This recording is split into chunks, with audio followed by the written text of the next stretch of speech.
बच्चों, welcome back. बेटा आज हम लोग डिस्कस करने जा रहे हैं मॉलिक्यूलर बेसिस ऑफ इनहेरिटेंस का one of the most important topic, that is genetic code. Clear? Last discussion में हमने देखा था कि आरएनए कैसे बनते हैं, कितने टाइप ऑफ आरएनए होते हैं। तो अब देखेंगे कि वो आरएनए फिर अपनी एक्सप्रेशन कैसे पूरा करता है जेनेटिक कोड के फॉर्म में। तो देखो यहाँ पर आओ, जेनेटिक कोड क्या है बेटा? जेनेटिक कोड है is the information from DNA to mRNA to arrange the specific sequences of amino acid in protein. Clear है? इसी को हमने कहा था सेंट्रल डोग्मा। तो डीएनए इंफॉर्मेशन देता है किसको?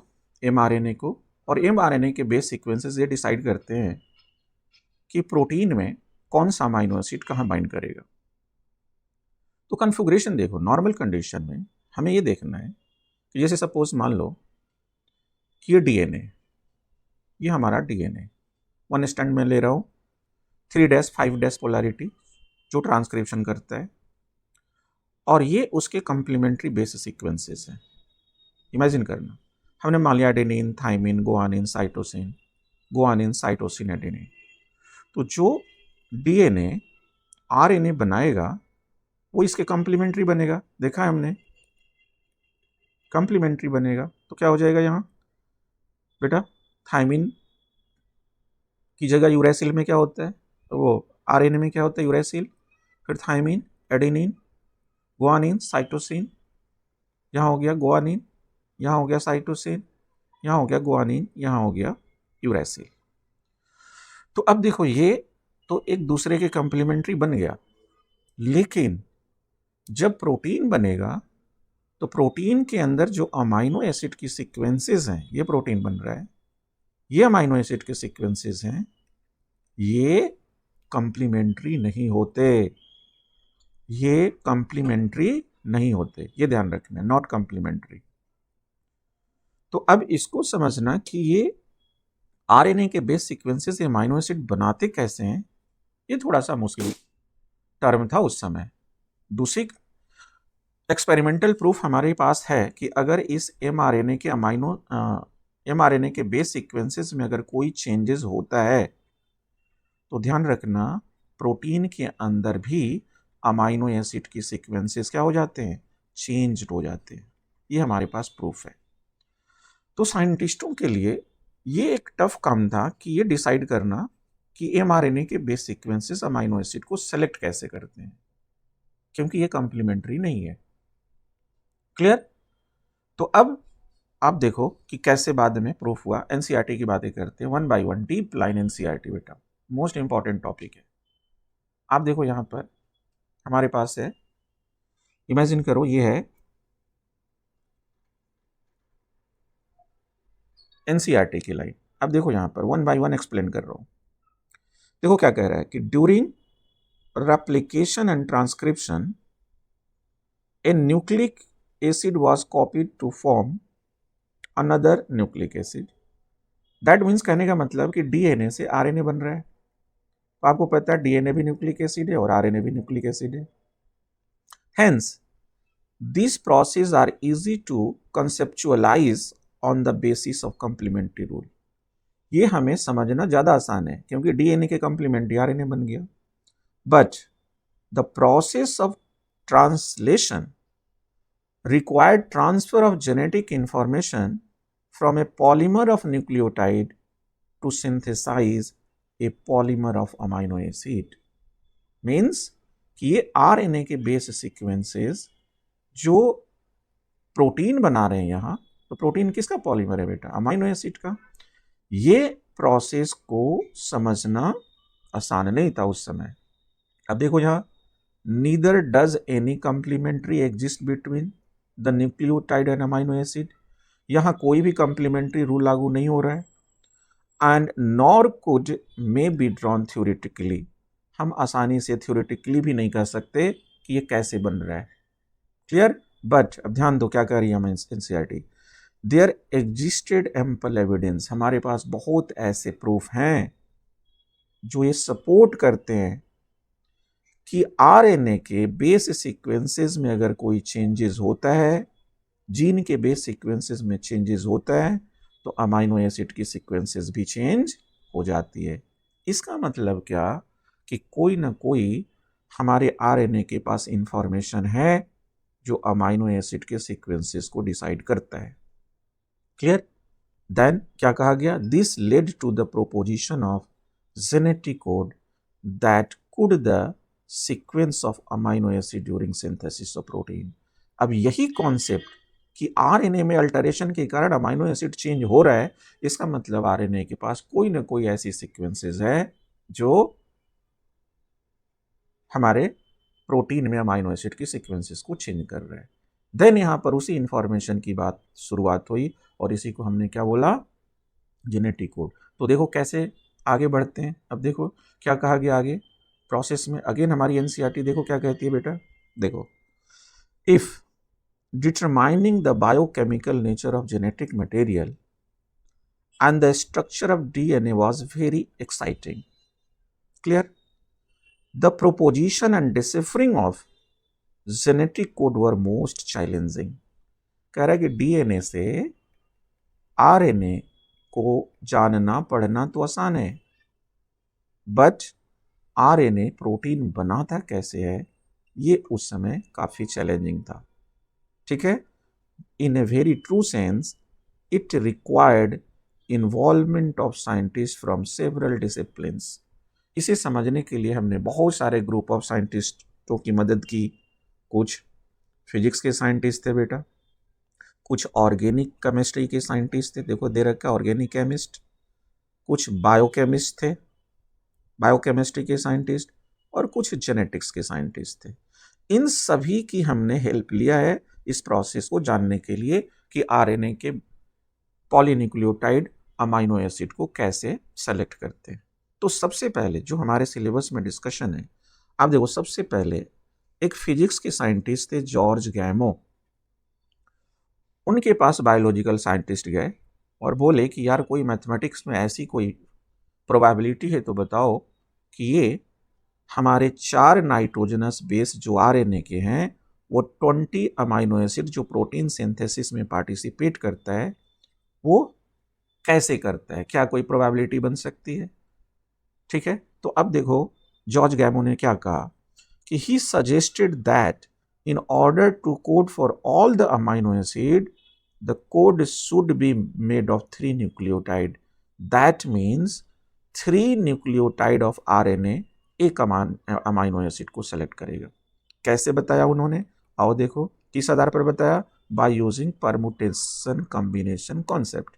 मैथमेटिक्स में एक पार्ट है बेटा परमुटेशन कॉम्बिनेशन। अब देखो क्या ये सजेशन किया, वन बाय वन हम लोग यहाँ देखते हैं। आप देखो यहाँ जैसे मान लो इन्होंने क्या कहा, यहाँ पर हमारे पास टोटल नाइट्रोजनस बेस कितने हैं बेटा? हमारे पास 4 हैं। एमआरएनए के 4 नाइट्रोजनस बेस हैं, एडेनिन, यूरेसिल, साइटोसिन, गुआनिन है, जो 20 अमाइनो एसिड को कोड करते हैं। इसका मतलब ये आप लोग समझना कि 20 ही अमाइनो एसिड हमारे सेल में नहीं प्रेजेंट है बेटा। अमाइनो एसिड हमारे सेल में बहुत सारे होते हैं, बट 20 अमाइनो एसिड प्रोटीन बनाते हैं, ये समझना। अब उनका पहला प्रोपोजिशन क्या था? पहला एस्पेक्ट ये था कि अगर मान लो मैं कि एक नाइट्रोजनस बेस एक अमाइनो एसिड को कोड करता है, तो परमुटेशन कॉम्बिनेशन के अनुसार बेटा टोटल कितने कोडॉन बने? 4। इसका मतलब कि हमारे पास एक अमाइनो एसिड ये हो गया, एक अमाइनो एसिड ये हो गया, एक अमाइनो एसिड ये हुआ, एक अमाइनो एसिड ये हुआ, तो टोटल 4 ही अमाइनो एसिड कोड हो पाएंगे, जो कि 20 से काफ़ी कम है, 20 से काफ़ी कम है। क्लियर? तो एक कॉन्सेप्ट ये था। दूसरी कॉन्सेप्ट उन्होंने कहा क्या कि ये एक नहीं हो सकता, दैट मीन्स कोडॉन सिंगलेट नहीं हो सकता, एक नाइट्रोजनस बेस एक अमाइनो एसिड की सेलेक्ट करने की प्रोबेबिलिटी नहीं बन रही है। अब दूसरी कॉन्सेप्ट क्या बताया कि if 2 nitrogenous base code for 1 amino acid then total codon according to permutation combination बेटा कितने होंगे? 16, 16 होंगे, फिर भी 20 से कम है। इसका मतलब कि ये 20 अमाइनो एसिड को कोड नहीं कर पाएगा। अब वो कोडॉन प्रोबेबिलिटी कैसे हो गई? जैसे देख लो, ये हमने 4 बेस लिया, एक डायरेक्शन में 4 बेस लिया, तो प्रोबेबिलिटी क्या होगी? ये इससे जाएगा यू यू, फिर ये इससे जाएगा यू सी, फिर यू ए, UG ऐसे समझो, फिर यहाँ CU, CC, CA, CG इस तरह, फिर यहाँ ले लो AU, फिर आ गया AC, AA, AG इस तरह, फिर यहाँ आ गया UG, G, C भी ले सकते हो, एंड GA एंड GG। तो ये टोटल 16 प्रोबेबिलिटी बन रहे हैं जो कि 20 से कम है, इसीलिए 2 नाइट्रोजनस बेस भी एक अमाइनो एसिड को कोट नहीं करेगा। अब क्या बताया, देन उन्होंने बताया कि ये 3 नाइट्रोजनस बेस mRNA के मिलकर एक अमाइनो एसिड को कोड करेंगे, तो टोटल कोडॉन हमारे पास जो बन रहा है वो 64 प्रोबेबिलिटी बन रही है। देन ये 20 अमाइनो एसिड को कोड कर पाएगा। ये उनका प्रोपोजिशन था, सलाह था, एडवाइस था। बट उस समय के बायोलॉजिकल साइंटिस्टों को ये डाइजेस्ट करना बड़ा मुश्किल था कि यार 20 अमाइनो एसिड के लिए 64 कोडॉन कुछ ज़्यादा ही है ना। तो अब देखो इसमें क्या हुआ कि जो उस समय के बायोलॉजिकल साइंटिस्ट थे जो हमारे सिलेबस में हैं, जैसे हरगोविंद खुराना का बेटा डिस्कशन है, मार्शल नीडेनबर्ग का डिस्कशन है ना, सेविरो ओकोया का डिस्कशन है। तो इन तीनों साइंटिस्टों का क्या कंट्रीब्यूशन रहा इस पूरे जेनेटिक कोड को डेसिफर्ड करने में, वन बाय वन हम लोग यहाँ आते हैं। बट उस समय इसे डाइजेस्ट करना मुश्किल हो रहा था, लेकिन फाइनली प्रूफ कैसे हुआ आओ देखते हैं। यहाँ देखो, यहाँ पर कन्फिगरेशन क्या आया, देखो वन बाय वन डिस्कस करेंगे हम लोग। क्या आया देखो, providing proof that the codon was a triplet was more daunting task. अब ये ट्रिपलेट है, इसका कोई एक्सपेरिमेंटल प्रूफ नहीं था हमारे पास, बड़ी मुश्किल काम था उस समय, है ना।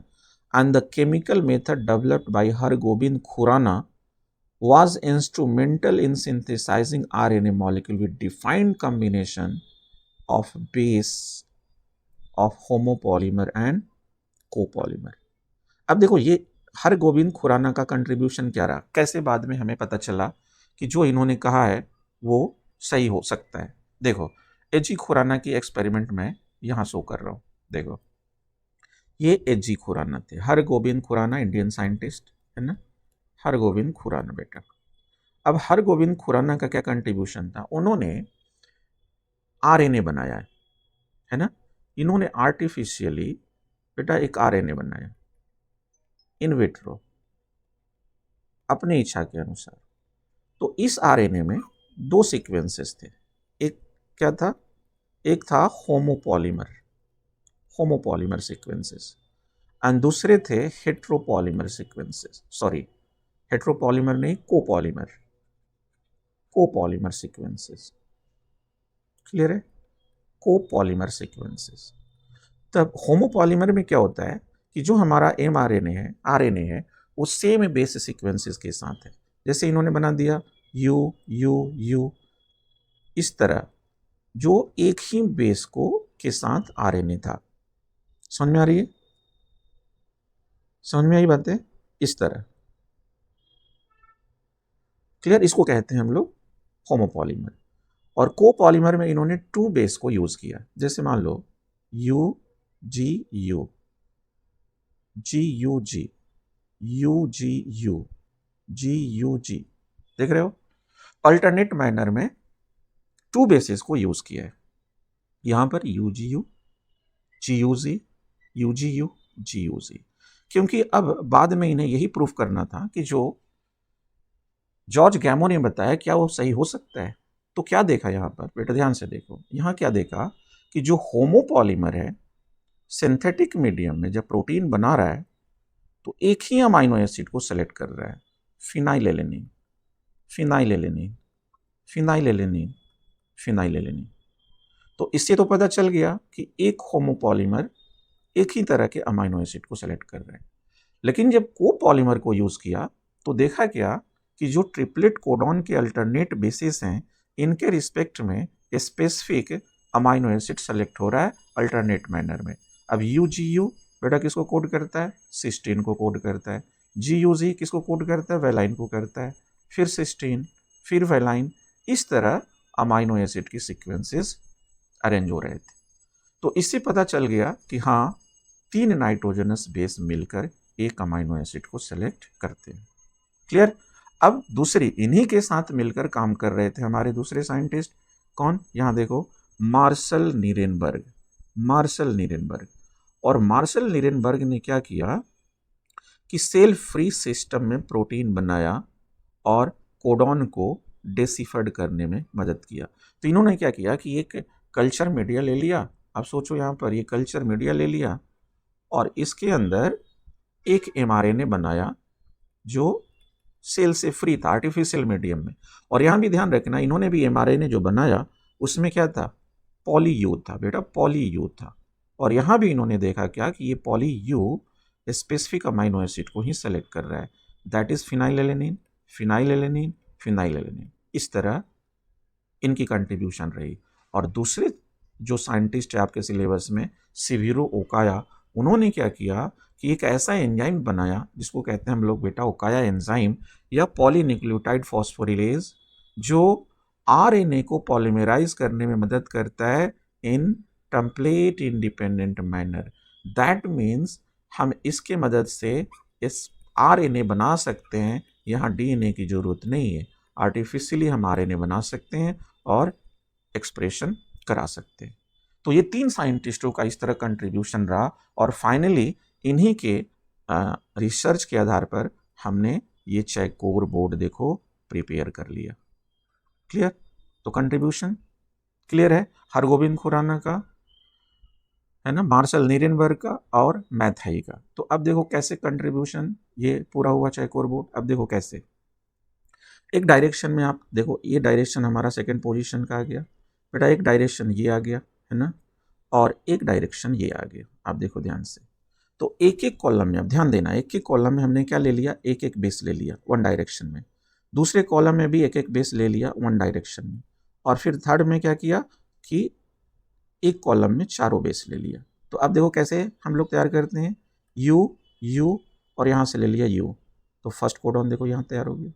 फिर यू यू सी, तो बेटा आ गया यहाँ सेकेंड कोडॉन। फिर यू यू ए, तो अब देखो आ गया यहाँ थर्ड कोडॉन। क्लियर है। यू यू जी, यहाँ आ गया फोर्थ कोडॉन।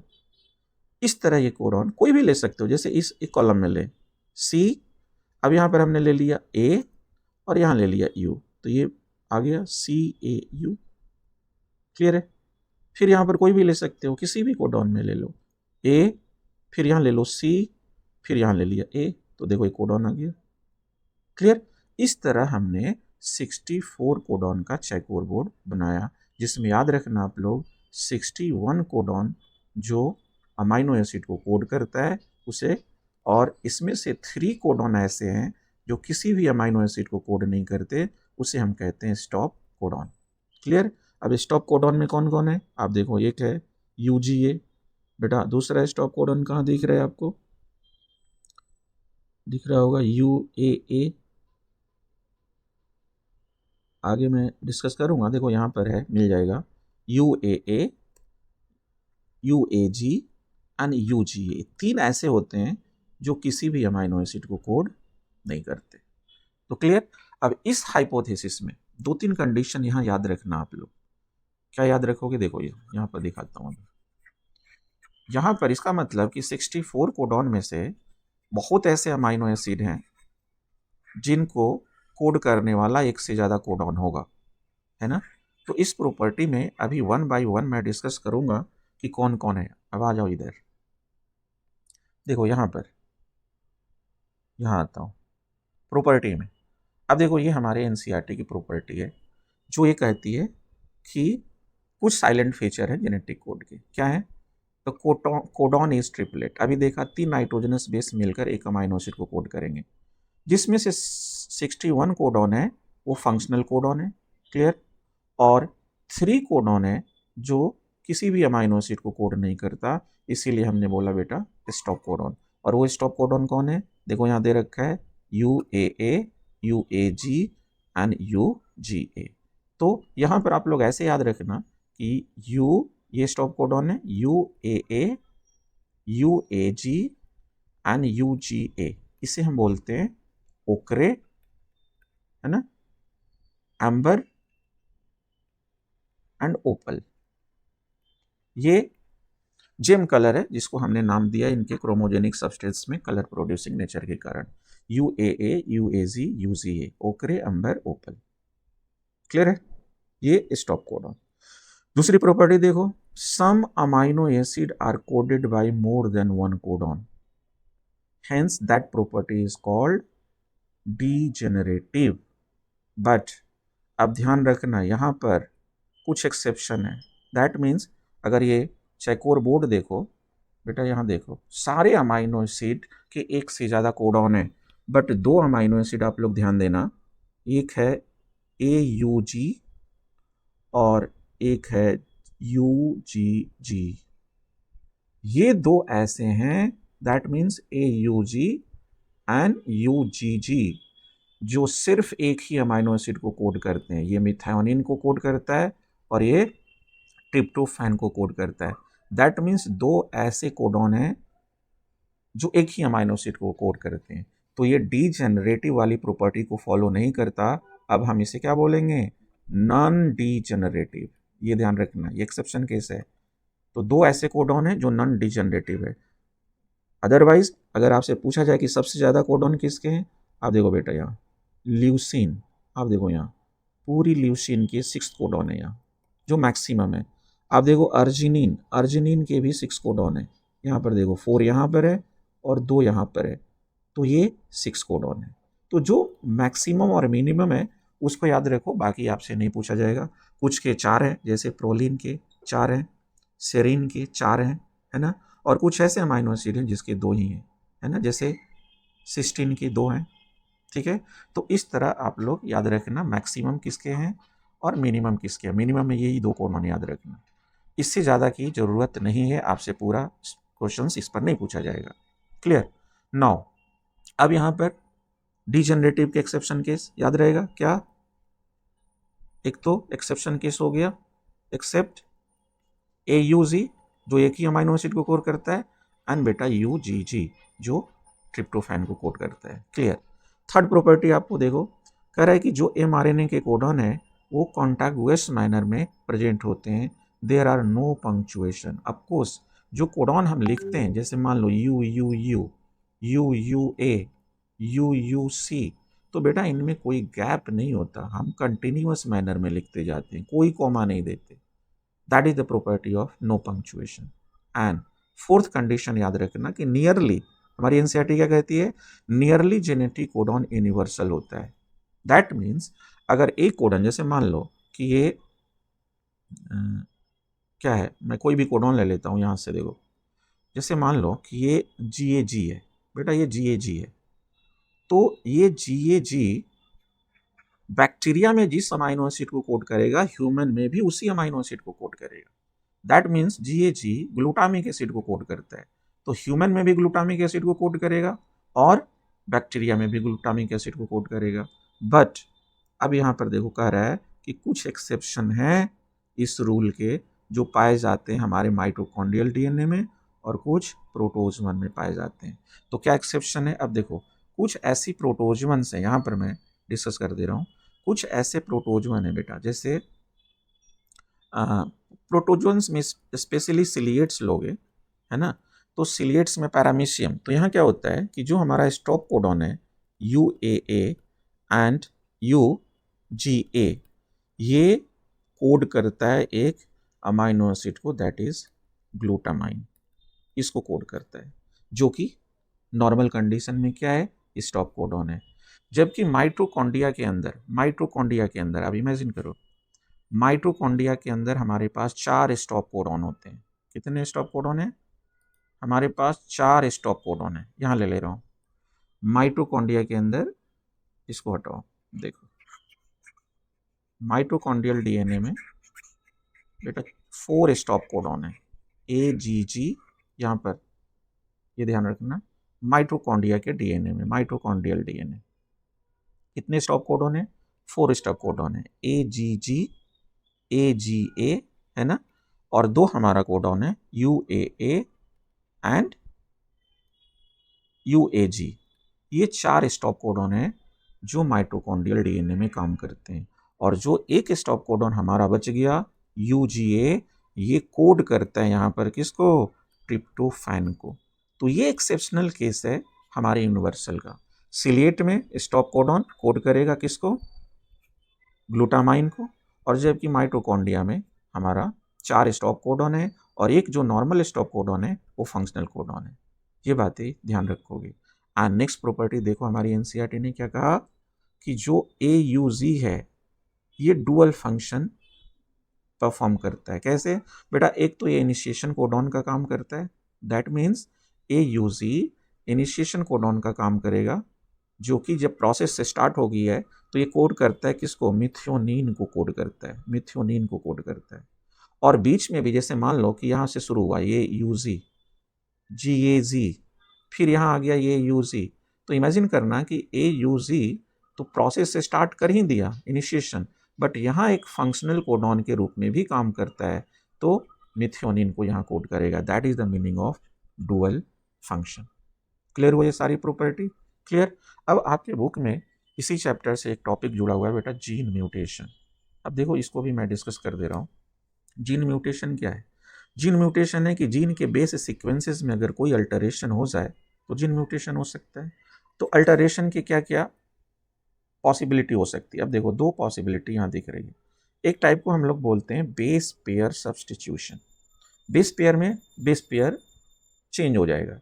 अब इसके 2 फॉर्म है, ट्रांजिशन एंड ट्रांसवर्शन। ट्रांजिशन में क्या होगा कि प्यूरिन की जगह अनदर प्यूरिन आ जाएगा, एक प्यूरिन दूसरे प्यूरिन से रिप्लेस हो जाएगा, या एक पायरिमिडीन दूसरे पायरिमिडीन से रिप्लेस हो जाएगा। क्लियर है, दिख रहे हैं हम? जबकि ट्रांसवर्शन में क्या होगा कि प्यूरिन की जगह पायरिमिडीन आ जाएगा। आप देख रहे हो? तो देखो कैसे समझते हैं, आप देखो कैसे आएगा।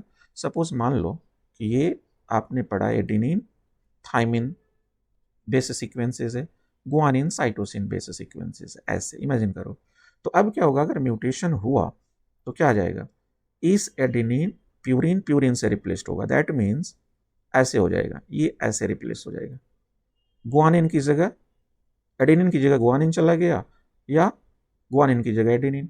दूसरी और फॉर्म में क्या हो सकता है, ये पायरिमिडीन दूसरे पायरिमिडीन से रिप्लेस हो सकता है, वाइस वर्सा। क्लियर। तो दोनों में से ध्यान रखना कोई एक ही होगा, या तो प्यूरिन, जैसे मान लो ये रिप्लेस हुआ तो गुआनिन की जगह आ गया एडेनिन, और यहाँ थाइमिन ही रहा और यहाँ साइटोसिन ही रहा, तो आप देखो बेस सीक्वेंसेस डिस्टर्ब हो गया। तो दिस इज द ट्रांजिशन। जबकि ट्रांसवर्शन में क्या होगा कि अगर एडेनिन थाइमिन है और ये गुआनिन साइटोसिन है, इमेजिन करो, तो प्यूरिन की जगह पायरिमिडीन आ जाएगा, एडेनिन की जगह थाइमिन आ सकता है, दूसरा बेस भी आ सकता है, जबकि यहाँ गुआनिन साइटोसिन आ सकता है, दोनों में से कोई एक ही होगा। तो अगर मान लो कि एडेनिन की जगह थाइमिन आ गया और या दूसरा बेस आ गया, तो ये पॉसिबिलिटी हो सकती है। और यही रीज़न होता है कहाँ, एग्जाम्पल में आप लोग पढ़ा है पिछले चैप्टर में प्रिंसिपल वाले, सिकिल सेल एनीमिया। बेटा वहाँ एक बेस सीक्वेंसेस के कारण हमारी हीमोग्लोबिन के चेन में सीक्वेंसेस डिस्टर्ब हो गई थी। क्या हुआ था, GAG की जगह GUG आ गया था। तो आप देखो एडेनिन यूरेसिल से ट्रांसफर हो रहा है, तो एडेनिन क्या है, प्यूरिन है, हो रहा है, और बेटा यूरेसिल क्या है, पायरिमिडीन है ना। तो एक बेस सीक्वेंसेस के कारण चेंज हुआ, तो इसे हम पॉइंट म्यूटेशन भी बोलते हैं। तो जो सिकल सेल एनीमिया है, पॉइंट म्यूटेशन या कह सकते हो ट्रांसवर्शन पॉइंट म्यूटेशन है, ये आपको ध्यान रखना है। क्लियर। और दूसरी जो टाइप हमारे सिलेबस में डिस्कस है, आप लोग देखो, ये डिस्कस है frame shift mutation. Frame shift में क्या होता है कि अगर कोई भी बेस सीक्वेंसेस इंसर्ट हो गया, डिलीट हो गया, तो पूरी frame sequences of messaging he disturb हो जाएगा। कैसे डिस्टर्ब हो जाएगा, आप देखो हमारी बुक में क्या लिखा है। उन्होंने कहा कि मान लो कि ये एक ट्रिपलेट कोडॉन है, राम हैज़ रेड कैप, ये ट्रिपलेट कोडॉन है बेटा। तो ट्रिपलेट कोडॉन में क्या कहा गया कि इन्होंने बताया कि मान लो यहाँ पर बी इंसर्ट हो गया, तो इंसर्ट के बाद सीक्वेंसेस क्या आ गया, आप देखो राम हैज़, यहाँ पर बी आ गया था, है ना, इंसर्ट हुआ, तो Ram has this, sequences disturb हो रहा है। फिर उन्होंने कहा कि मान लो यहाँ पर आई आ गया, तो देखो क्या आ गया, राम हैज़ BIR, ये सारे सीक्वेंसेस डिस्टर्ब हो रहे हैं। फिर यहाँ कहा कि जी आ गया, तो देखो Ram has big red cap, तो पूरी मैसेजिंग सीक्वेंसेस ही डिस्टर्ब हो गई। That is the frame shift. उसी तरह ये इंसर्शन का पार्ट था, ये इंसर्शन था बेस का। अब उसी तरह आप डिलीट भी करा सकते हो। देखो यहाँ पर दूसरी बेस सीक्वेंसेस में क्या कहा गया, यहाँ डिलीट कराया जा रहा है, यहाँ डिलीशन हो रहा है। तो देखो यहाँ राम हैज़ क्या हटा दिया गया, बोलो पकड़ो बेटा, आर को हटा दिया गया, यहाँ आर माइनस हो गया तो आ गया EDCAP। फिर यहाँ पर क्या हट गया बेटा, ई हट गया, क्लियर, और यहाँ पर डी हट गया, तो राम हैज़ कैप। तो कोई भी बेस सीक्वेंसेस इंसर्ट करो या डिलीट करो, उसके कारण हमारी पूरी फ्रेम सीक्वेंसिंग मैसेजिंग डिस्टर्ब हो जाती है। और इसका एग्जांपल आप लोग लिख लेना, थैलेसेमिया। आपने पढ़ा है कि थैलेसेमिया में बेस सीक्वेंसेस अल्टर होने के कारण ही हमारी हीमोग्लोबिन की कॉन्सेंट्रेशन कम हो जाती है, आरबीसी की काउंट कम हो जाता है। क्लियर है? तो ये सारी डिस्कशन आज हमने किया जेनेटिक कोड और म्यूटेशन। तो आज की डिस्कशन बेटा इतना ही। अगर आपको ये डिस्कशन पसंद है प्लीज़ इसे सब्सक्राइब करो, शेयर करो और बेल आइकन पुश करके रखो ताकि सारी इन्फॉर्मेशन मिले। अगले डिस्कशन में हम लोग मिलते हैं। Thank you everyone. जय हिंद।